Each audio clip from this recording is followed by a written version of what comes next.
ಇವತ್ತು ಪಾಸ್ತಾ ಪಾಯಸ ಹೆಂಗೆ ಮಾಡೋದು ಅಂತ ಮಾಡ್ತಿದ್ದೀನಿ. ಪಾಸ್ತಾ ಈ ಥರ ತಗೊಂಡಿದ್ದೀನಿ. ಈಗ ಕುದೀತಾ ಇರೋ ನೀರಿಗೆ ಹಾಕಬೇಕು.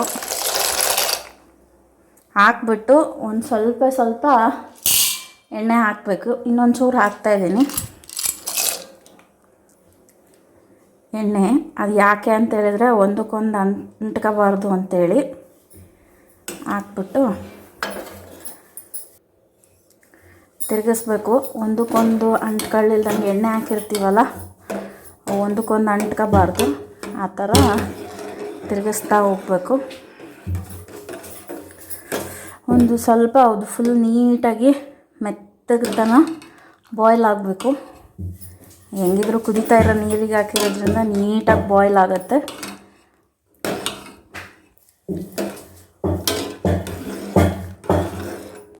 ಈ ಥರ ಒಂದು 10 ನಿಮಿಷ ಕುದಿಸಿದಾಗ ಈ ಥರ ಮೆತ್ತಗಾಯಿತು.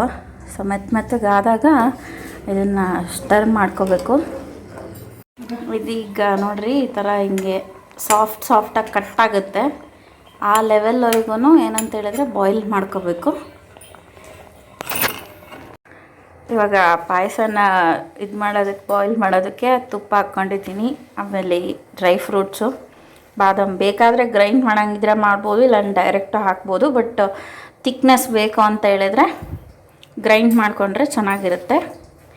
ಈಗ ಇದು ಇನ್ನೂ ಕುದೀತಾ ಇದೆ, ಕುದ್ದಾದ್ಮೇಲೆ ಸೋಸ್ಕೊಂಡು ಒಗ್ಗರಣೆ ಹಾಕೋ ಥರ ಹಾಕೋದು.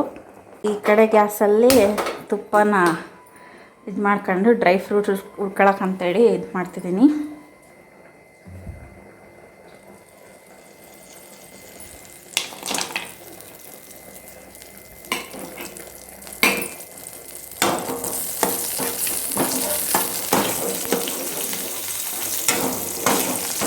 ದ್ರಾಕ್ಷಿ ದಪ್ಪ ಆಗೋವರೆಗೂ, ಆಮೇಲೆ ಗೋಡಂಬಿ ಫುಲ್ ಬ್ರೌನಿಶ್ ಆಗೋವರೆಗೂ ಹುರ್ಕೊಳ್ಳೋದು. ಆಫ್ ಮಾಡಿಕೊಂಡೆ ಇದೇ ಉರಿಯಲ್ಲಿ ಇದಾಗುತ್ತದು. ಇವಾಗ ಇದು ಫುಲ್ ರೆಡಿ ಇದೆ, ಅದನ್ನು ಸೋಸ್ಕೊಳ್ಳೋದು. ಹಂಗೆ ಇವಾಗ ಬಸ್ಕೊತಾ ಇದ್ದೀನಿ ನೀರು. ಇದನ್ನು ಮತ್ತೆ ತುಪ್ಪದಲ್ಲಿ ಫ್ರೈ ಮಾಡ್ಕೋಬೇಕು.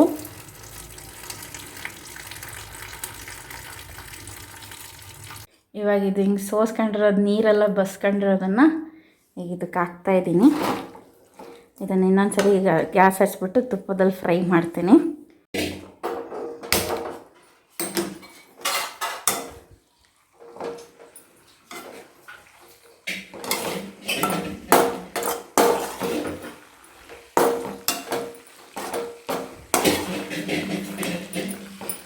ಈ ಥರ ಫುಲ್ ನೀಟಾಗಿ ಅದು ಬಾಯ್ಲ್ ಆಗಬೇಕು.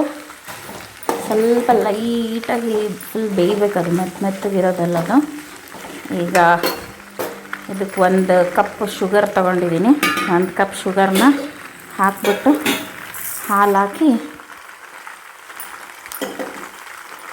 1 ಕಪ್ ಶುಗರ್ ತೊಗೊಂಡಿದ್ದೀನಲ್ಲ, 1-2 ಕಪ್ ಹಾಲು ಹಾಕ್ತೀನಿ.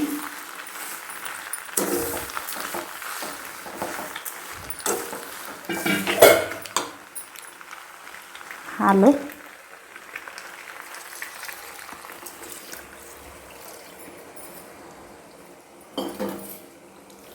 ಇನ್ನೊಂದು ಕಪ್ ಹಾಕ್ಕೋಬೇಕು.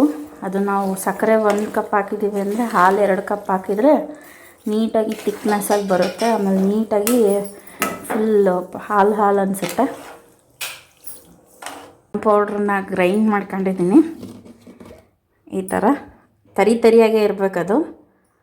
ಇವಾಗ ಈ ಬಾದಾಮ್ ಪೌಡ್ರನ್ನ ಫುಲ್ ಹಾಕೋದು, ಫುಲ್ ತಿಕ್ನೆಸ್ಸಾಗಿ ಬರುತ್ತೆ. ಪೌಡ್ರ್ ಹಾಕಿದ್ಮೇಲೆ ಅದು ನೀಟಾಗಿ ಸೆಟ್ಲಾಗ್ತಾಯಿದೆ, ಬಾಯ್ಲ್ ಆಗ್ತಾಯಿದೆ. ಸೊ ಈಗ ಒಂಚೂರು ಫ್ಲೇವರ್ ಎಕ್ಸ್ಟ್ರಾ ಬರಲಿ ಅಂತೇಳಿ ಫ್ಲೇವರಿಗೋಸ್ಕರ ಏಲಕ್ಕಿ ಪುಡಿ ಹಾಕ್ತಾಯಿದ್ದೀನಿ. ಅಷ್ಟು ಪ್ರಾಸೆಸ್ನೂ ಲೋ ಫ್ಲೇಮಲ್ಲಿ ಮಾಡಿದ್ದೆ. ಈಗ 1-2 ಕುದಿ ಜೋರಾಗಿ ಕುದಿಸ್ಬಿಟ್ಟು ರೆಡಿ ಮಾಡಿದ್ರೆ ಪಾಯಸ ಟೇಸ್ಟ್ ಮಾಡೋಕ್ಕೆ ರೆಡಿಯಾಗತ್ತೆ. ಚೆನ್ನಾಗಿ ಕುದಿಬೇಕದು. ಸ್ವಲ್ಪ